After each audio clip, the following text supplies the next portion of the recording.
Habis keluar dari sholat di Masjidil Haram kan luas ya, tanah lapang. Ya ini bayangin berarti tanah lapang, uang akeh, orang banyak, langit luas. Sambil menikmati, tahu-tahu ada sesuatu yang hangat jatuh ke dagingnya, ceplok. Apa ini? Manuk. Ya, ya. Pakai bahasa biologi ya. Feses aves. Feses kotoran aves itu unggas ya. Nyampe ya. Terus apa yang dia lakukan? Masuk ke dalam, ambil wudhu, sholat tobat. Beres keluar, teman-temannya nungguin nanya, kenapa? Tadi keluarnya bareng, kenapa jadi lama lagi? Iya, tadi saya kena angin burung. Terus gimana? Ke dalam sholat tobat.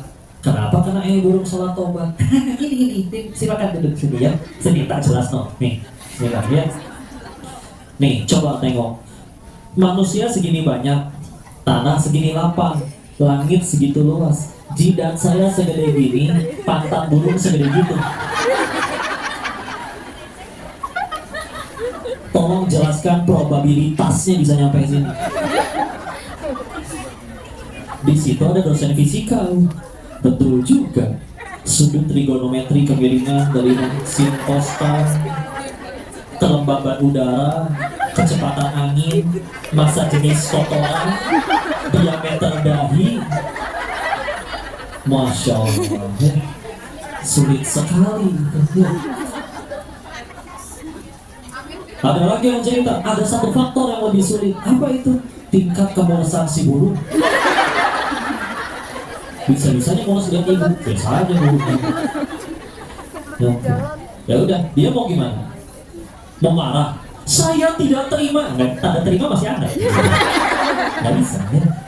Mau berkata, dasar burung kurang ajar. Kan burung Arab, nggak ngerti bahasa Indonesia. Balik lagi, ya udah. Dia sibuk memikirkan, ya Allah, pasti ada sesuatu yang mengundang ini. Bismillah. Ya.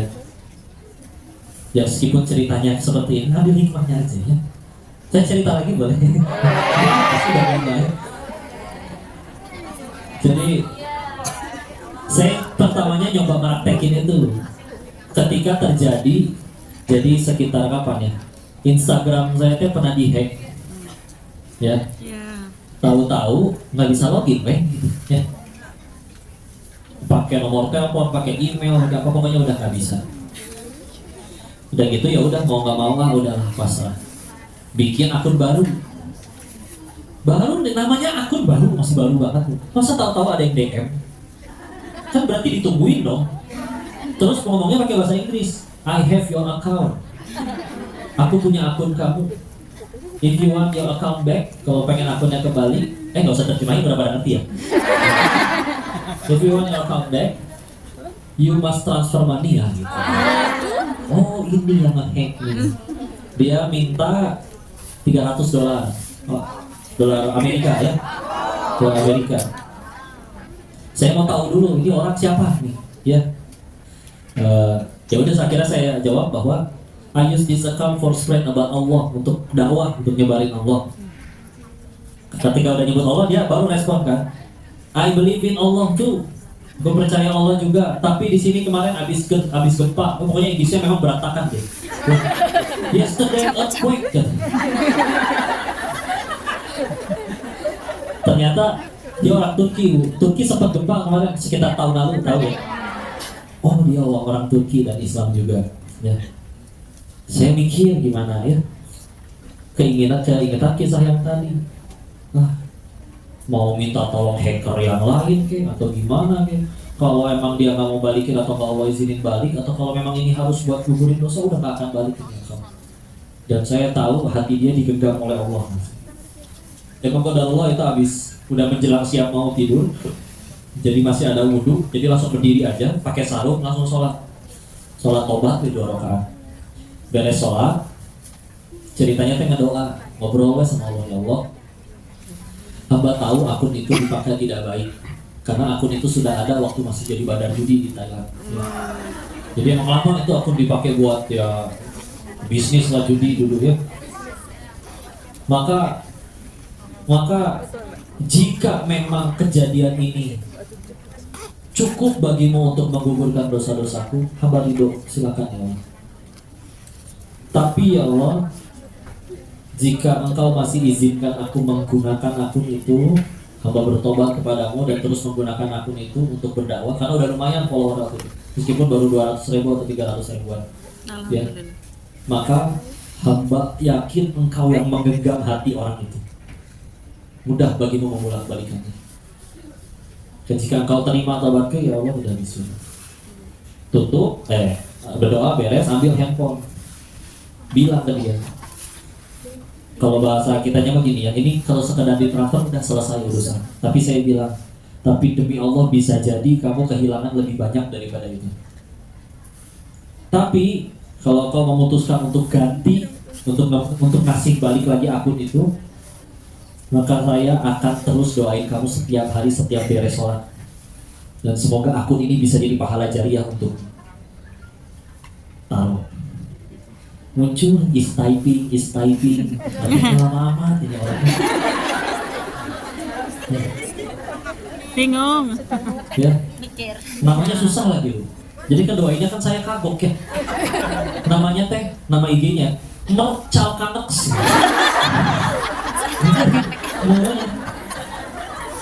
Terus yang ketulisnya gitu MERT, Merc kan? Calkan, CALKAN, tapi belakangnya ada X. Yang Mercalkanex.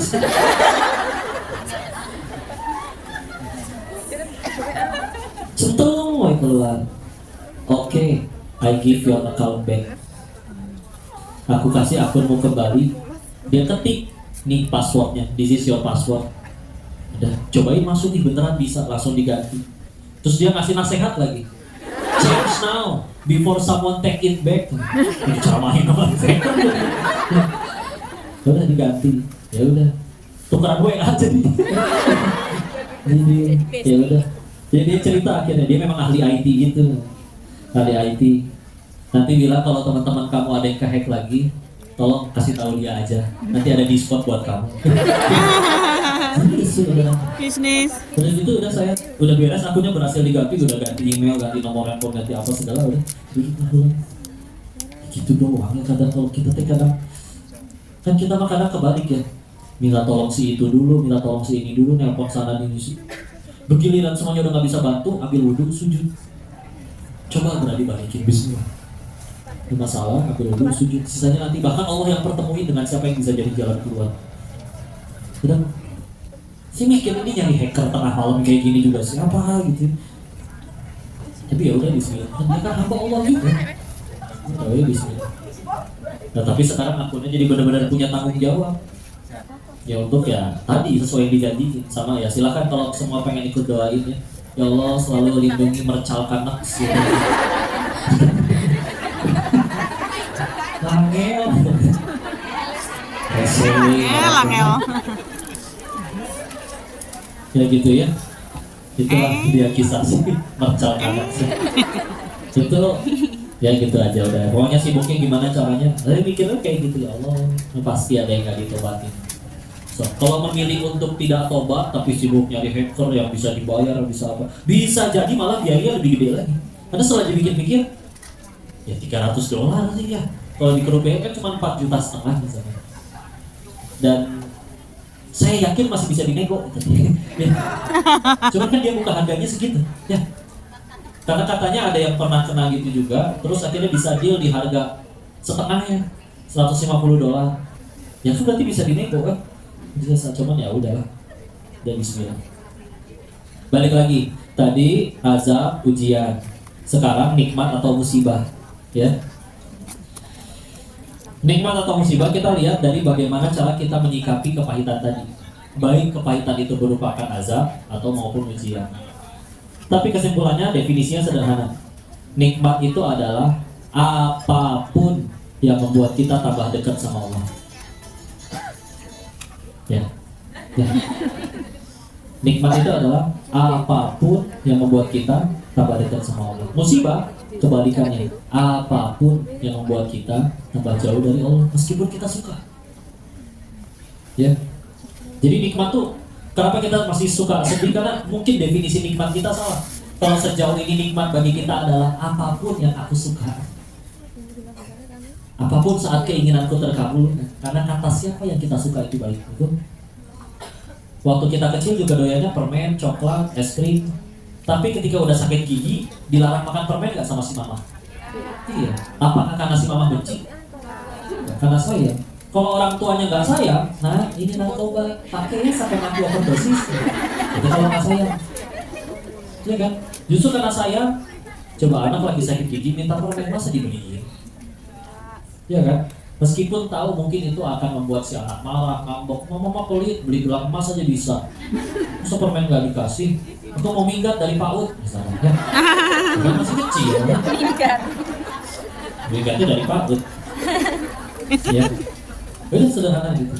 Contoh ya, ini saya sudah tanya kayak gini, Bu,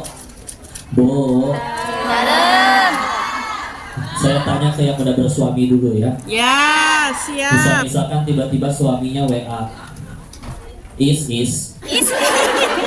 Iya, Su. Boleh kan manggil? Boleh. Jawab dong. Mana apa Su? Suami. Ya, Su. Ah, capek loh. Ya. Saya sama suami. Aku mau casting. Uang belanja harus dinaikin is. Iya Su.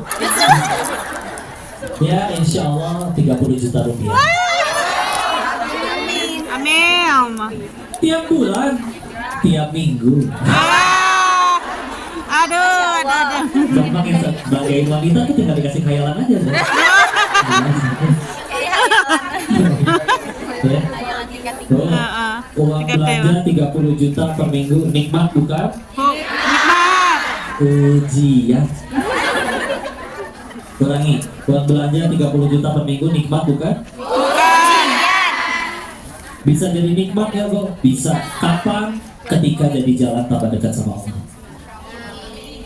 Sedekahnya tambah banyak, wakaf apapun itu ya. Coba, kalau di uangnya tambah banyak terus dipakai maksiat, kan malah jadi musibah. Tadinya dia nggak bisa bikin dosa karena nggak punya duit. Sebagian dosa kan pakai duit kan? Coba punten ya, mau beli minuman keras lebih mahal daripada minuman yang menyehatkan. Ya. Kadang mungkin setan paling ketawa terbahak-bahak kali ya. Giliran susu menyehatkan murah, nggak ada yang mau minum misalkan. Giliran minuman keras, maksudnya es batu kali ya keras ya. Nah keras udah mahal, rasanya juga pahit kan? Ya tahu, kan dulu di Thailand ya, penjahatnya. Rasanya pahit, nggak enak, udah hanya bikin pusing, bikin bodoh, bikin hilang akal. Tapi diminumnya sambil bangga, harga semahal itu pun tetap dibayar. Mungkin ketika kita bayar sama minum itu setan makanya bodoh ini manusia. Iya kan? Jadi udah. Maka ujiannya jadi nikmatnya kapan? Jadi jalan tambah dekat sama Allah. Kalau uangnya malah dipakai maksiat, jadi itu dia tadi. Orang pas gak punya duit gak bisa maksiat, giliran punya duit jadi bisa maksiat. Berarti bahaya. Ya. Jadi kita tenang. Ya. Jadi terima udah bismillah. Ya. Suami yang di rumah udah jangan dibandingin sama yang di drama lah. Di atas. Udah tenang aja. Ya. Si anak. Siapa si anak? Lupa ya. Ya. Ini adik saya Bu, kenalan dulu ya. Pesan mirip. Iya. Iya, satu cetakan. Nikmat masih. Saya anak pertama gue punya kakak. Ya. Oh, kirain ya. Ini. Saya kelahiran 91, seumuran sih. Ya. Selisih 3 tahun. Ada 93. Yang nomor 3 kelahiran 95. Ya, mau. Ada 5. Ada, ya. Yang paling bungsu 99. Ya, sama tuh. Udah 4 bersaudara. Nah, yang laki udah menikah semua. Ya. Yang belum nikah cuma yang bungsu yang perempuan ya. Ya udah kita aja nikmat sih bang. Tinggal kita gimana nyikapinnya. Ya. Kok bentuknya nggak enak apa misalkan motor hilang, tapi dia sadar ketika motor itu hilang, ya Allah memang saya lebih sering memakainya ke tempat yang tidak baik daripada ke masjid. Gara-gara motornya hilang, diajakin teman-temannya maksiat lagi nggak bisa. Bisanya cuma ke masjid, ya paling dekat tinggal jalan. Ya udah, bisa jadi nikmat itu bos. Meskipun ya Allah ini saya sadar diundang oleh dosa, mungkin ini azab. Tapi dia berniat untuk menjadikan apapun itu jalan tambah dekat sama Allah. Bisa jadi nikmat, udah tenang aja. Ya, dan ingat kita itu nggak pernah disuruh mengubah takdir. Kita itu disuruhnya nurut. Ulangi, takdir urusan Allah. Ya, ada di sini yang matinya udah ditentuin. Kamu kalau pengen masuk surga harus cek takdir. Ya. Kamu meninggal harus saldonya minimal segini, nggak bisa, nggak ada. Ya. Kayak contoh, saya suka sekali dengan kisah contoh Ibunda Maryam, ibundanya Nabi Isa alaihissalam di Quran surat Maryam surat 19 ya. Tiba-tiba hamil tanpa disentuh laki-laki, diomongin kan, ya ukhta Harun, hei saudaranya Harun, ya saudaramu baik-baik aja, kamu tahu-tahu begini, wah udah mulai omongan masyarakat ya. Beliau menjaga hatinya dengan cara menjauh dulu dari mereka. Sampailah ke arah timur, sampailah ke pohon kurma, bersandar di pohon kurma. Di pohon kurma lapar, kurmanya ada di atas kelihatan dari bawah pohon. Minta kurma. Terus di ayat ke-25-nya Allahnya berfirman, A'udzubillahi minasyaitonirrajim, Bismillahirrahmanirrahim. Wa huzzi ilaiki bijiz'in nakhlah tusaqitu 'alaiki rutoban janiyya. Quran surat 19 ayat 25. Wa huzzi, apa tuh? Goyang-goyangin. Pertanyaannya satu, kata guru ngaji saya. Ini ayat tentang tawakal. Kenapa? Karena coba ya, kalau ada yang udah pernah lihat pohon kurma asli yang gede, ini bayangin tiang ini aja nih, tiang ini, segede tiang ini, batang ini. Silakan pilih orang paling kekar siapapun itu, suruh goyang-goyangin itu pohon, gak akan jatuh itu kurmanya. Karena cara panen kurma emang bukan digoyang-goyangin pohonnya, naik ke atas. Terus ini gimana ceritanya? Wanita hamil sendirian, lagi capek, hamil gede, mules-mulesnya nyender, emang tenaganya sekuat apa? Perintahnya bukan manjat, bukan apa-apa, goyang-goyangin, nggak ada tenagaan. Jangan beliau jangan mikir, oh kata Allahnya begitu, nah tugas saya urut, saya nggak pernah disuruh nentuin takdir. Itu takdir urusan Allah. Dan kita kan kadang sebelum mau nurut itu udah mikir macam-macam dulu. Apa? Ganti kepala cabang. Waduh, nanti ganti peraturan, nah kacau, mendingan saya resign. Padahal belum tentu terjadi. Nurut disuruh. Kalau misalkan takdir itu kaitannya selalu berbanding lurus dengan tangan manusia, ya apa kabar peperangan Islamnya? Perang Badar 313 lawan 1000. Dengan persenjataan musuh dan kuda unta yang lebih lengkap. Tapi orang beriman tahu tugas kami hasilnya gimana, Allah takdir urusan Allah. Terjadinya yang gak sesuai keinginan pun ya tadi pilihannya. Kalau nggak gugurin dosa, ingin derajat dan kami perlu itu buat ke surga. Gak rugi. Rugi itu satu kapan? Ya tadi. Kalau membuat kita tambah jauh dari Allah, udah sok aku mau diapain ya. Kadang-kadang orang ketika udah beriman, bismillah imannya sudah benar, bukan berarti seumur hidup gak akan ada masalah lagi selama hidup sampai meninggal, bukan. Akan ada demi Allah. Tapi cara menyikapinya udah beda. Kalau dulu gimana caranya masalah ini beres, sekarang gimana caranya gara-gara kejadian ini aku tambah dekat semuanya. Bukan nyari yang aku suka lagi, tapi yang Allah suka. Bukan bertanya apa aku sudah bahagia lagi, tapi sudah berapa orang yang aku bahagiakan. Enak di sini. Masalah itu dari sini. Akhirnya jadi gak nemu alasan buat lihat orang beriman. Kayak gak pernah marah ya dia itu, gak pernah ngambek. Bukan emosinya udah mati, bukan. Masih bisa marah. Tapi ketika Allah dan Rasulnya dihina, apakah masih bisa sedih? Bisa. Kapan? Ketika aku hari ini tidak lebih taat daripada aku yang kemarin. Kenapa kemarin bisa tahajud hari ini? Ya, coba, ya. Padahal seumur hidup nggak tahajud juga nggak dosa. Ya. Nah, ketika udah itu yang dia pikirin, udah yang mana yang Allah suka, bukan berarti nggak bisa marah lagi, bukan. Cuma dia jadi mikir, marah apa untungnya? Satu, nggak jadi solusi. Dua, bikin cepat tua. Dapat info ya, pernah baca buku di buku medis gitu. Cemberut atau marah itu menggerakkan 13 otot wajah. Tersenyum atau tertawa itu menggerakkan 6 otot wajah. Ini orang yang sering cemberut. Dilipet kayak patah ayamnya. Ini jangan cepat tua. Juga, nggak enak. Emang nggak apa-apa begini terus. Udah enak. Nambahnya sih. Dan tenang. Tapi kan kamu jadi korban, ya dia yang merugikan, dia yang jahat. Masa saya dihukum sama Allah? Ngaco. Tapi kan kamu udah bantuin dia, dia malah jahat. Kan berbuat baiknya bukan supaya dia suka, biar Allah suka. Kamu digali-gali loh aibnya. Coba ya. Ibu tahu nggak profesi yang namanya akuntan? Kerjaannya apa? Nyari kesalahan perhitungan. Coba demi nyari kesalahan dibayar tuh dia sama perusahaan. Kita kapan kita jadi baik? Dengan selalu dipuji meskipun salah, atau dengan dikoreksi? Koreksi. Coba orang yang nggak suka sama kita, dia menghabiskan waktunya 24 jam buat nyari kesalahan kita, dicari foto ibu yang paling culun di Facebook.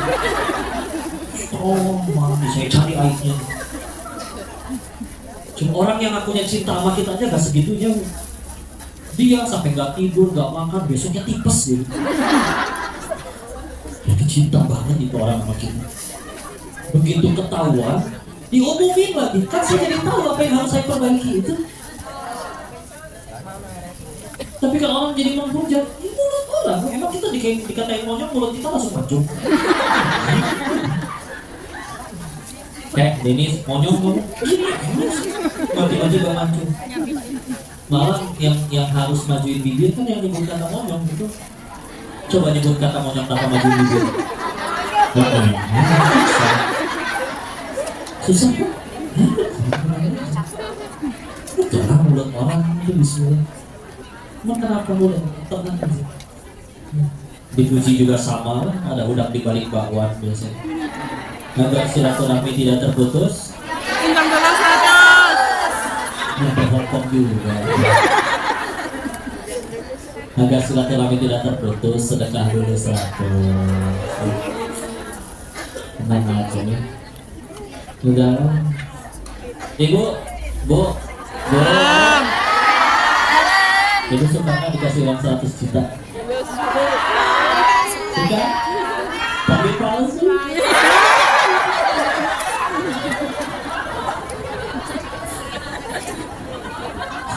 Nyadar nggak sih, kita kadang juga suka loh main palsu.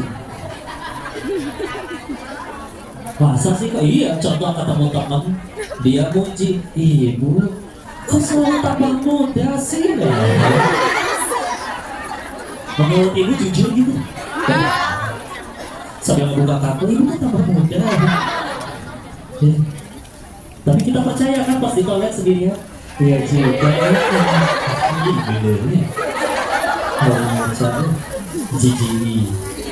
Apa? Kalau di Surabaya bilangnya gila nih ya. Benceng ya. Nah, udah ini tenang aja. Udah lah, mulut orang mah gitu-gitu aja ya. Masalah. Ya kalau bentuknya kritik, nasihat yang membangun monggo. Tapi kalau sekedar julitan atau pujian ya mudah bisa. Dipuji Allah yang dipuji aslinya. Kita kan dipuji karena dua alasan. Satu, Allah tutupin aib. Dua, aslinya Allah yang dipuji. Contoh dipuji, ih kamu cantik ya, kita mendesain sendiri wajah ini. Enggak asem. Kalau lahir kan berarti Allah yang dipuji. Udah tenang aja. Balikin aja kan, alhamdulillah. La haula wala quwwata illa billah. Allah aja ini. Dan bismillah. Ya udah, akhirnya kalau udah paham kayak gitu, bismillah. Ya sok ya, mau diuji gimana? Udah tetap ya. Semua. Jadi bukan jadi pasrah, madesu, nggak ada, enggak. Orang beriman itu bukannya jadi minderan ya, jadi berkecil hati enggak, tapi justru tetap percaya diri. Kenapa? Karena sadar di belakangnya ada Allah. Dia maha segala-galanya, dan dia sadar kalau urusannya sama Allah nggak mungkin rugi. Contoh-contoh ya, misalkan ada yang ngajak sedekah, yuk bu bangun masjid, uangnya keluar, ternyata setelah sedekah masjidnya belum jadi, umur kita udah duluan, meninggal duluan misal. Terus kan kita tahu nanti di akhir hari akhir kita dikasih buku catatan amal ya. Kita bisa ngecek dong, ternyata nggak ada. Nanya dong ke Allah, ya Allah kau pasti tahu tanggal segitu jam segitu aku sedekah bangun masjid, kenapa nggak kecatat? Tidak mungkin Allahnya menjawab, ya kan masjidnya belum jadi pahalanya belum cair. Nggak mungkin ya. Jangankan duitnya udah keluar, itu duit masih di kantong kita baru niat udah dapat tuh pahalanya. Apalagi dikeluarin beneran, dapat pahala tindakan, beda lagi. Ya. Masjidnya belum jadi, enggak tetap jadi apa? Enak kan urusan sama Allah. Ke manusia mah ada 1000 kebaikan bisa hilang karena 1 keburukan. Kalau ke Allah ada 1000 keburukan kita, ada 1 aja kebaikan kita yang Allah ridho. Allah punya kuasa ngampunin semuanya. Terus kita masih mau mencari selain Allah? Udah rugi. Udah jauh nih capek-capek ke Hongkong. Yang didapat cuma ya rupiah, Hongkong dollar, atau tas baru, gitu-gitu aja. Ya. Yang penting udah jadi amal ya. Di pahala jadi amal soleh. Pulang teh bawa bekal jadinya. Bukan pulang ke Indo, bukan pulang ke Allah. Ada bekalnya. Ya. Istilah segitu dulu lah, sok nih mau tanya jawab udah soleha semua lah ya, nggak usah.